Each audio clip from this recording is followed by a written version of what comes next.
Olá, sejam bem-vindos. Hoje, nosso bate-papo é sobre como pegar a gestão de projetos e transformar ela numa verdadeira vantagem competitiva. Para guiar nossa conversa, a gente vai usar como base o trabalho do Siberia Institute, que é um centro de estudo super focado em estratégia e inovação. E vamos começar com aquela pergunta que, olha, tira o sono de muito líder por aí, né? Por que mesmo com tanto esforço, tanto planejamento, um monte de projeto estratégico, acaba não entregando o que prometeu? A realidade, gente, é um pouco assustadora. Dá uma olhada nesse número.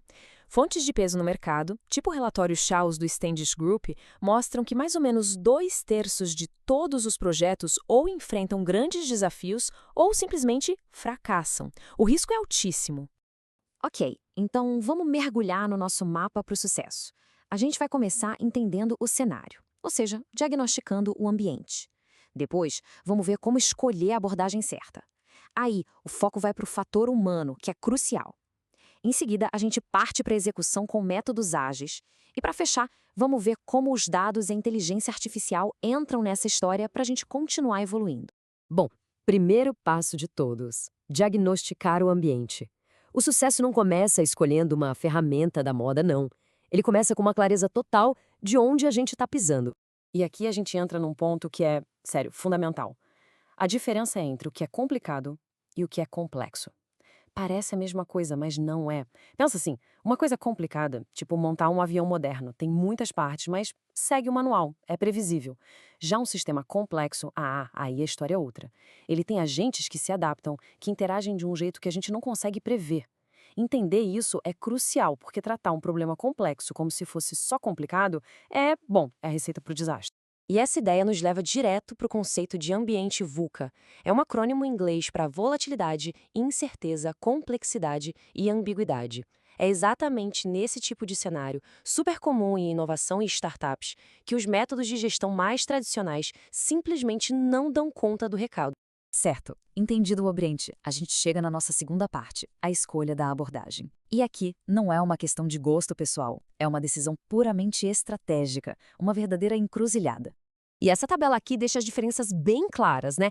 De um lado, a gestão tradicional, tudo planejado nos mínimos detalhes, uma coisa depois da outra. Do outro, a gestão ágil, que avança em pequenos passos e vai se adaptando. O perigo mora em usar a abordagem errada para o ambiente errado. Agora, na nossa terceira parte, a gente vai fundo no fator humano.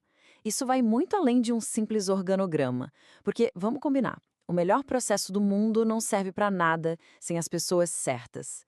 Entender a competência humana é a próxima camada dessa nossa arquitetura. E a forma como a gente pensa nas capacidades de uma equipe mudou, e muito. A gente saiu daquela visão antiga, sabe, taylorista, de linha de produção, focada em tarefa repetitiva, para uma visão integrada.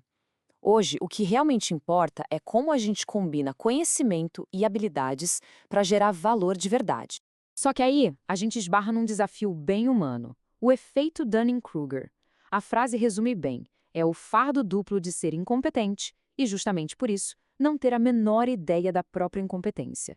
São aquelas pessoas que superestimam o que sabem porque simplesmente não conseguem enxergar os próprios erros. E qual a saída para isso? A resposta é a metacognição.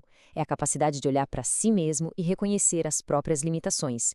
E o mais interessante é que as pesquisas mostram que o melhor jeito de desenvolver essa autoconsciência é com treinamento técnico e experiência prática. Não é só sobre aprender a fazer, é sobre aprender a aprender e a melhorar sempre. Então, para navegar nesses ambientes complexos, algumas competências são simplesmente essenciais. Habilidades cognitivas para tomar decisões rápidas e resolver problemas. Conhecimento técnico profundo para ter base no que se está fazendo. E, claro, a capacidade de influenciar, de negociar e criar consenso para manter todo mundo remando na mesma direção. Muito bem, vamos para a quarta parte, a execução com frameworks ágeis. Agora a gente sai um pouco do quem e vai para o como. É hora de colocar os princípios ágeis para trabalhar na prática, justamente naqueles ambientes que mais precisam deles. O Scrum é talvez o framework ágil mais famoso, e ele não é bagunça não, muito pelo contrário. Ele é super disciplinado e se apoia em 3 pilares: transparência, para todo mundo ver o que está acontecendo, inspeção, para checar o trabalho com frequência, e adaptação, para corrigir o curso sempre que for preciso. É assim que ele lida com a complexidade e o risco.